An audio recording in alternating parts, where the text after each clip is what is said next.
Le fait du jour. Tu veux mon zizi? Oui, oui, oui, oui. Je vais te le donner, oui, oui, oui, oui. Tu veux mon zizi? Oui, oui, oui, oui. Je vais te le donner, oui, oui, oui, oui. Tu veux mon zizi? Oui, oui, oui, oui. Je vais te le donner, oui, oui, oui, oui. Tu veux mon zizi? Oui, oui, oui, oui. Bon, cette entrée en matière est assez amusante, divertissante, mais on va parler quand même d'un sujet assez grave. C'est que de plus en plus de jeunes en France consomment de plus en plus de pornographie. Et on va en parler avec Thérèse Argot, qui est sexologue et auteure de nombreux essais consacrés à la sexualité, au couple, à la vie affective. Et vous publiez, là, Tout le monde en regarde, ou presque, comment le porno a détruit l'amour, aux éditions Albin Michel. Bonjour Thérèse Argot et bienvenue. Bonjour, merci de m'accueillir. Je vous en prie, c'est un plaisir. Donc, enfin, c'est un plaisir, sauf que là, on va pas parler vraiment de plaisir, on va parler d'un plaisir un peu... Vous dites que la pornographie, c'est un peu le McDo du désir ou du sexe, c'est ça ? Du sexe. Alors, on aime bien prendre un McDo, hein. C'est très bon sur le moment. Vous avez déjà remarqué que juste après, on se sent hyper mal. Surtout si on l'a ajouté avec du coca, etc. On se dit non, plus jamais je prendrai un McDo. Et puis vous avez déjà mangé du McDo. Ah, mais moi, chaque fois, je me dis plus jamais un McDo et j'y retourne et j'y retourne. Trop tard. Et comment est-ce qu'en fait, voilà, on peut avoir un plaisir immédiat, mais après, il peut avoir une sensation très désagréable qui peut nous encombrer. Et c'est le cas avec la pornographie, qui apporte sur le moment un plaisir très intense, mais après, qui laisse un goût amer et qui laisse des conséquences assez graves dans notre cerveau. Mais là, plutôt que de parler des fast-food, on pourrait dire finalement que c'est un peu comme... le tabac ou l'alcool, c'est-à-dire encore que les adultes peuvent gérer peut-être le tabac ou l'alcool, mais si les enfants très jeunes se mettent au tabac ou à l'alcool, c'est gravissime. Là, les dernières données de l'Arcom, alors date de 2022, 2,3 millions de mineurs consomment régulièrement de la pornographie. Dès 12 ans, hein, ils passent 1 heure par mois. Et il y a 36% d'augmentation de la consommation de la pornographie par des jeunes de moins de 12 ans. C'est édifiant. Oui, vous êtes parents, vous êtes grands-parents, restez bien attentifs à ce qu'on est en train d'aborder comme sujet, parce que c'est un nouveau phénomène de société. Pourquoi nouveau ? Avec l'arrivée des smartphones, des moyens de télécommunication modernes, n'importe quel enfant, je dis bien enfant, c'est-à-dire même de moins de 12 ans et adolescents, ont accès à des millions de vidéos pornographiques quand ils veulent, comme ils veulent, autant qu'ils veulent. Et ça a complètement changé. Donc quand on parle de pornographie aujourd'hui, on ne parle pas de ce qu'on a connu nous à l'époque, et je fais moi-même ma vieille, j'adore dire ça aux ados. Moi, j'ai 39 ans. À mon époque, on n'avait pas encore Internet et cet accès-là illimité à la pornographie. Il fallait user de stratégies pour voir du contenu pornographique. Là, aujourd'hui, c'est le contraire. C'est celui qui n'a jamais vu de porno qui est assez anormal, qui a un itinéraire vraiment... étonnant, parce que tout le monde a déjà vu des images pornographiques.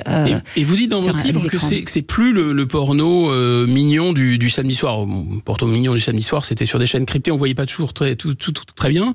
Mais en réalité, peut-être commencer par une question qui vous paraître un peu banale, mais qu'est-ce que c'est la pornographie ? En fait, la pornographie, c'est quelque chose à une époque qu'on ne veut pas voir, mais là, l'hypersexualité, on la voit partout. Est-ce que le porno reste porno ? Alors, vraiment, c'est important de définir ce qu'on appelle pornographie. La pornographie, ce sont des images qui sont fabriquées, qui mettent en scène des fantasmes sexuels pour provoquer instantanément chez celui ou celle qui regarde ces images de l'excitation sexuelle en vue de la masturbation. La pornographie est un support à la masturbation avec ce caractère immédiat, c'est-à-dire que on voit ces images, on a de l'excitation et ça permet d'avoir recours à la masturbation. C'est ça la pornographie, à la différence de l'érotisme. L'érotisme, c'est une production artistique qui vise à éveiller le désir, qui vise à développer l'imaginaire, la sensualité, qui met en scène le désir charnel. On ne se masturbe pas directement devant une production érotique, c'est-à-dire que quand on va au musée voir des tableaux érotiques, normalement on se masturbe pas, si on fait ça on va en prison, c'est pas du tout fait pour, alors que la pornographie, oui. C'est pour ça que ça n'a pas le même effet. C'est-à-dire que quand on regarde l'image pornographique, il y a un acte sexuel qui est vécu. La masturbation est un acte sexuel, voilà. Et donc en fait finalement le cerveau ne fait pas la part des choses entre ce qu'il va regarder et ce qu'il aura vécu. Pourquoi ? Parce que ça vient brouiller en fait le rapport au réel. D'une certaine façon, pour le dire assez simplement, pour le cerveau, regarder c'est faire, parce que au moment où il regarde l'image, il a tout de suite dans son corps une sensation de plaisir, le fameux shoot de dopamine qu'on obtient quand on a un orgasme. Et il fait pas la part des choses. Et c'est pour ça que les conséquences sont pas les mêmes que n'importe quelle autre production artistique. Même un film violent, immensément violent, on n'a pas une Kalachnikov dans les mains en train de tirer sur tout ce qui bouge. Donc il y a une différence entre la sensation corporelle et l'image que je regarde.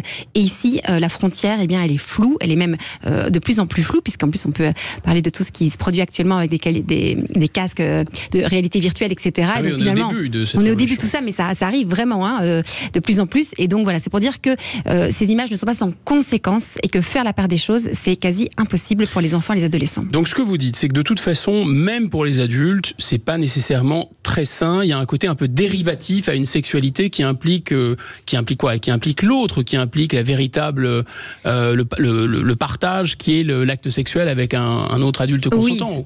Et en fait, c'est assez intéressant ce qui s'est passé ces dernières années. En 2016, je sors un livre chez Albin Michel, Une jeunesse sexuellement libérée ou presque, où je parle des adolescents et de leur consommation de pornographie. À l'époque, je m'inquiète beaucoup de la consommation des enfants et des adolescents. Je vois les conséquences dans leur développement psycho-affectif. Et dans mon cabinet, parce que je suis aussi sexologue, thérapeute de couple, je reçois des adultes qui viennent me voir, me disant « Ah, vous êtes la seule thérapeute qui parlait du problème de la pornographie. On vient vous voir parce qu'on sent bien qu'il y a un souci avec ça. » Et j'accueille énormément d'adultes, énormément. Et je me rends compte que le problème n'est pas seulement chez les enfants, il est aussi chez les adultes. Ce qui est mauvais pour un enfant ne devient pas soudainement bon pour un adulte. Ça veut dire ceux 2016 ont grandi entre-temps. Exactement, et c'est ça qui est très très intéressant, c'est de voir que cette génération, on peut l'appeler la génération YouPorn, maintenant on regarde plus YouPorn, il y a d'autres plateformes, mais cette génération qui a grandi... Génération X d'ailleurs. Ouais, exactement, qui a grandi avec la pornographie, aujourd'hui ce sont des adultes qui sont des très gros consommateurs. Et en fait, l'industrie pornographique a eu cette idée absolument géniale, mais dans le sens machiavélique, c'est que pour faire en sorte qu'il y ait beaucoup d'utilisateurs, qu'ils reviennent souvent, qu'ils restent longtemps sur la plateforme, afin de générer un chiffre d'affaires important grâce aux espaces publicitaires qui sont vendus sur ces plateformes, eh bien, ils exposent des enfants et des collégiens et des lycéens à ces images pour enclencher ce qu'on appelle le mécanisme de la récompense. Ça veut dire que l'enfant va commencer à s'habituer à voir ces images et on s'assure ainsi que le phénomène d'addiction a pris et pourra continuer à l'âge adulte. C'est comme la cigarette, hein, vous en avez parlé. Si on habitue un enfant, un collégien à fumer sa première cigarette, ou un lycéen, on s'assure quand même qu'il sera un gros consommateur à l'âge adulte. Si vous commencez à fumer votre première cigarette à 39 ans, pas du tout. Il y a une maîtrise de la consommation qui peut arriver à l'âge adulte. Bah oui, bien sûr. C'est pour ça que la pornographie est interdite, je dis bien interdite, au moins des 18 ans. Donc c'est pas 15 ans, c'est 18 ans en France. Et par contre, elle est autorisée au plus de 18 ans. C'est pas parce qu'elle est autorisée qu'en un coup elle devient soudainement bon. Je réinsiste là-dessus, mais simplement, voilà, on pense que l'adulte va être capable de pouvoir faire la part des choses face à un produit qui est hyper addictif. Ça, c'est vous expliquez qu'il y a un phénomène d'addiction et que finalement, comme dans l'addiction à la drogue, il faut augmenter la dose à chaque fois. Oui. En fait, le cerveau va être saturé d'images sexuelles. Mais déjà, on grandit à une époque, nos enfants, ils grandissent dans des villes où ils voient des dizaines, voire des centaines d'images à caractère sexuel dans la journée. Je veux dire, entre l'affiche, la publicité pour la femme en lingerie, ou je sais pas, ou la vente d'une voiture qui a aussi à caractère sexuel. Bon, on est dans une société hyper sexualisée. Ça veut dire quoi ? Ça veut dire que le cerveau ne ressent pas une excitation sexuelle en voyant une femme en lingerie. Je veux dire, c'est devenu bateau, banal. Pour ressentir l'excitation sexuelle, il faut transgresser davantage. Et en fait, on va transgresser de plus en plus les interdits sexuels pour ressentir l'excitation sexuelle en vue de cette fameuse masturbation. Et ce qu'on peut observer actuellement, c'est que les fantasmes qui sont visionnés sur ces plateformes pornographiques sont de plus en plus violentes. 90% des images concernent des violences explicites. Donc, on n'a pas du tout le porno dont on fait l'amour dans les champs et c'est trop mignon. C'est pas du tout ça. Et quand j'ai violence, je ne vais pas vous décrire parce que j'ai pas envie de choquer nos auditeurs, mais quand on dit violence, c'est vraiment violent. Donc il y a une escalade, il y a une montée aux extrêmes. Parce que donc le cerveau va chercher toujours, il va toujours avoir besoin de plus, toujours plus. Et finalement, l'industrie est prise au piège parce qu'elle doit servir un client qui est comment dire, insatiable, quoi. Ça ne s'arrête jamais. Le besoin de sexe, ça s'arrête jamais. Il y a une érosion et il faut augmenter la dose. Il faut augmenter la dose. Alors, une fois que la dose a été, qu'on n'arrive plus à ressentir l'excitation en regardant de la pornographie, il y a la suite logique, c'est évidemment la consommation de prostitution. Ça, moi, je vois tout le temps dans mon cabinet. Alors, ça commence par les cam girls, etc. Donc, une prostitution encore toujours un peu filmée. Et puis après, on va passer aussi à la prostitution, je veux dire, en présentiel, etc. On connaît tout ce qui est salon de massage, il y a plein d'autres moyens. Combien d'hommes... C'est-à-dire que c'est un chemin vers la sexualité déviante. Déviante, ça c'est vous qui dites déviante. Moi je dis aussi que c'est une sexualité qui n'est pas ordonnée à l'amour. Devoir payer, c'est quand même un peu bizarre. Mais oui, c'est ça. En fait, c'est une sexualité qui n'est pas ordonnée à l'amour, qui est une sexualité qui est tournée vers soi. D'ailleurs, parce que... Ni au désir. Et c'est ça qui est le plus triste. D'ailleurs, il y a une philosophe qui était ma directrice d'études quand j'ai fait mes études de philosophie, parce qu'avant d'être sexologue, j'ai d'abord fait des études de philosophie, qui s'appelle Michela Marzano, qui avait écrit un livre qui est très intéressant, qui s'appelle La pornographie ou l'épuisement du désir. Et donc elle parle vraiment comment ça vient épuiser le désir. Puis moi je poursuis ces travaux en parlant de vraiment comment ça vient détruire l'amour, nos relations d'amour. Et on le voit très concrètement aujourd'hui dans nos sociétés. On comprend bien le mécanisme et on comprend bien, on va revenir un peu sur la jeunesse. pourquoi vous dites aussi dans votre bouquin que c'est quand même pas si compliqué, ni techniquement, ni juridiquement, de mettre le holà, ne serait-ce que pour protéger la jeunesse et d'appliquer la loi, juste appliquer la loi. Alors, on a maintenant cette idée que la loi, c'est pas nécessairement fait pour être appliqué, mais enfin, passons. Donc, c'est plus vraiment la loi. Mais pourquoi ça ne se fait pas? On a parlé de l'Union européenne qui était en train de cogiter sur je dirais la domestication des réseaux sociaux et de tout ce qui est produit en ligne, et le gouvernement nous en a parlé aussi. Que se passe-t-il? Je pense que, enfin, c'est partie de mes futures idées, c'est que je pense qu'il va falloir attaquer le gouvernement pour inaction politique et inaction envers la protection des mineurs, parce que pendant qu'on on fait des rapports et encore des rapports pour nous dire que oui, effectivement, c'est pas si bien, des générations d'enfants sont sous l'emprise de cette industrie pornographique et il ne se passe rien. Mais quelle lenteur! Pourquoi ils ne font rien? Pourquoi ils ne font rien? Il y a différentes raisons. Alors, on ne peut pas dire que c'est pour une question d'argent, parce qu'en général, ces gros tubes sont payent leurs impôts, enfin, je sais pas quoi, ils sont dans des paradis fiscaux. Donc, finalement, c'est pas en France que ça rapporte pas d'argent à la France, presque rien. Donc, on peut pas dire que c'est vraiment ça l'enjeu. C'est un enjeu idéologique. C'est parce qu'encore dans l'inconscient collectif, la pornographie est associée à la libération sexuelle, et interdire la pornographie aux mineurs, c'est comme une entrave à notre liberté sexuelle. Et c'est ça que je dis, je redis et je redis, c'est que ça n'a aucun lien avec la liberté. C'est un tabou et c'est une question idéologique. Interdire la pornographie, c'est tabou. Mais oui, parce qu'en fait, interdire la pornographie déjà pour les mineurs, ça c'est, enfin en tout cas protéger les mineurs de ces images. Moi, je me battrais pas pour interdire la pornographie chez les adultes, ça sert à rien. Je pense que on est responsable de ce qu'on fait quand on est adulte, comme pour le tabac ou n'importe quel autre produit qui est nocif, ou l'alcool par exemple. Mais ce qu'il faut absolument, c'est protéger les mineurs. Mais vous savez, c'est un enjeu juste idéologique. C'est-à-dire encore quand aujourd'hui on s'alarme, on s'inquiète que des mineurs voient des images pornographiques, on peut encore traiter de réac, de conservatrice. Moi, c'est comme ça que je suis traitée. Je suis une réac, une conservatrice, parce que je dis qu'il faut faire un truc par rapport à la pornographie.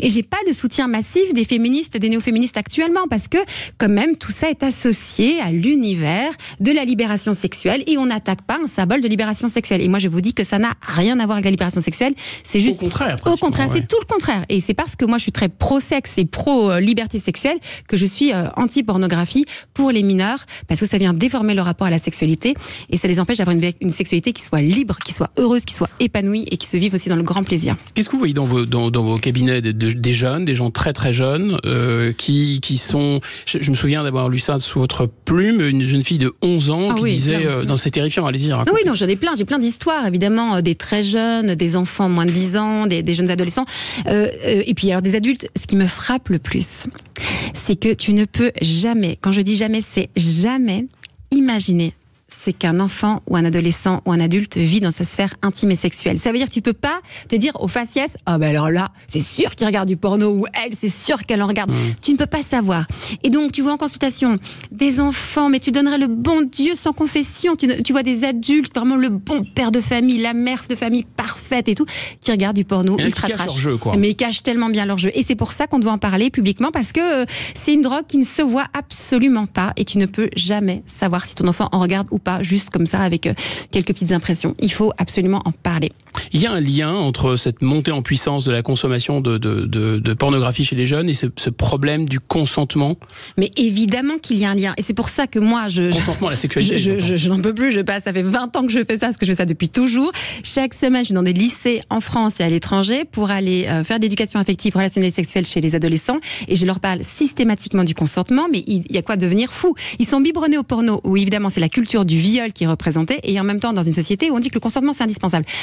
Comment on fait en fait quand on est un jeune garçon, une jeune fille dans cet état-là? En fait, il y a de quoi d'être schizophrène. On a quand même, arrêt sur image, on a un paradoxe assez fou, c'est-à-dire qu'on a une société d'un côté qui ne fait rien pour que des gamins de 10, 11, 12 ans voient de la pornographie la plus trash, la plus sale, la plus horrible, et de l'autre côté, de jeunes adultes, il faudrait qu'ils s'envoient un SMS type contractuel pour s'embrasser. Exactement, mais il y a quoi de devenir fou? Mais on est chez les fous actuellement. C'est pour ça que je sors ce livre, c'est pour ça que je viens vous voir, parce qu'on est chez les fous. Quand est-ce que ça va s'arrêter, cette folie? Mais ceux qui en payent les conséquences, ce sont nos propres enfants. Hier soir, je dînais avec mes trois enfants, on parlait, je sais plus pourquoi on parlait de tout ça. Je leur disais, c'est quand même fou, parce que à mon époque, j'adore faire ma vieille en ce moment, c'est ma petite crise de la quarantaine, j'adore faire ma vieille, et je dis, à mon époque, on parlait contraception, on parlait parlait avortement et on parlait sida. À votre époque, c'est pornographie et consentement qui sont les sujets majeurs de votre génération. L'époque a changé et à nous de nous adapter et puis surtout de proposer des choses efficaces pour les aider, ces enfants. Alors, ce que vous nous racontez est inquiétant mais fascinant aussi. On va marquer une pause publicitaire. Ouais, une petite pause publicitaire, on revient dans un instant. On continue de parler de sexualité chez les ados avec Thérèse Argot. Et puis vous aurez la parole, 0826 300 300. À tout de suite sur Sud Radio. Sud Radio Berkov dans tous ses états, midi 14h. Guillaume Bigot. Thérèse Argot, on parlait de cette épidémie de la pornographie auprès des jeunes. Pourquoi le gouvernement ne fait rien ? J'ai en mémoire une réaction de Ursula von der Leyen, la présidente de la Commission européenne, qui s'était indignée au nom de la défense des libertés que la Hongrie décide de prendre des mesures un peu coercitives pour l'accès à la pornographie aux plus jeunes. Comme si c'était vraiment le mal absolu, vous voyez, d'empêcher les jeunes de voir des trucs absolument épouvantables très très jeunes. Est-ce que pour vous, la pornographie, c'est finalement un enjeu politique? Autre formule, il me semble que Solzhenitsyn avait dit ça. C'est-à-dire, pour contrôler une société, il vaut mieux avoir de la pornographie pour tous plutôt que des barbelés. Ouais, c'est exact. Plutôt que des miradors, c'est plutôt vraiment ça. Oui, mais tout à fait. Et moi, je vais dans le même sens en disant que la pornographie est l'opium du peuple. Aujourd'hui, c'est pas la religion, c'est la pornographie qui est l'opium du peuple. C'est un moyen de contrôle social. J'en suis archi convaincue. J'en parle dans ce livre-là aussi. Pourquoi ? Parce qu'on donne une petite dose de dopamine chaque jour ou plusieurs fois par jour pour ressentir un petit bien-être, pour nous shooter un petit peu et ne pas ressentir toutes ces émotions désagréables qui peuvent nous encombrer. Quand on voit des injustices, quand on voit des inégalités, quand on voit des choses qui nous révoltent, finalement, ça endort les consciences, ça abrutit les peuples. C'est une forme d'antidépresseur. Alors, vous avez votre petite dose de porno, comme ça, vous restez comme des petits toutous, bien gentils, et vous ne vous rebellez pas contre ce qui ne va pas dans ce monde actuel. C'est vraiment de l'opium, c'est vraiment une drogue, et qui est ultra accessible. Et vous posez la question, pourquoi c'est aussi accessible alors qu'on sait que c'est mauvais ? Peut-être une piste. C'est de dire que ça arrange aussi un peu une société d'avoir cette petite drogue accessible. Moi, je pose la question dans mon livre, et je me pose vraiment cette question aujourd'hui. Que va-t-il se passer le jour où les gens n'auront plus accès à la pornographie ? Que va-t-il se passer ? Vous enlevez le porno.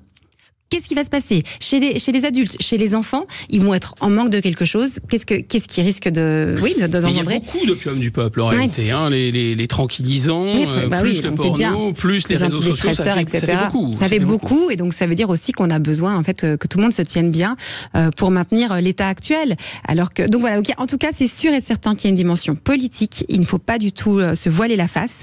Cette inaction politique, elle s'explique donc je vous disais par des enjeux idéologiques, mais aussi parce que on n'a pas envie de priver aussi les gens de ce sujet, de ce produit-là. Je sais aussi que quand je parle de pornographie, les gens parfois me reprochent en me disant « Oh non, nous enlevez pas ça, quoi. Déjà, on dit que fumer, c'est pas bon pour la santé, l'alcool non plus. Si même le porno, bah ouais, je suis désolée, mais je pense que le pire produit, c'est quand même la pornographie, parce que ce que ça vient abîmer, c'est notre capacité à aimer, à être en relation, à avoir une vie sexuelle épanouissante. Partez du principe que l'industrie pornographique ne cherche absolument pas à ce que vous ayez une vie sexuelle épanouie. Elle veut faire en sorte que vous restez le plus longtemps possible derrière votre écran, comme un con, comme une conne, excusez-moi l'expression, mais c'est ça, rester derrière son écran et ne pas être en relation, ne pas sortir de chez vous pour rencontrer quelqu'un, faire l'amour avec cette personne. Il faut rester derrière son écran. Et donc, si vous comprenez ça, quand on cherche à faire du profit derrière votre dos, eh bien, peut-être que vous comprenez aussi qu'il est plus que temps de pouvoir arrêter pour revenir dans une relation authentique et de faire l'amour aussi en vrai avec les personnes que vous pouvez aussi rencontrer dans la vraie vie. Voilà, et de pas spécialement être que dans du virtuel. C'est un peu autre chose, vous prêchez un convaincu.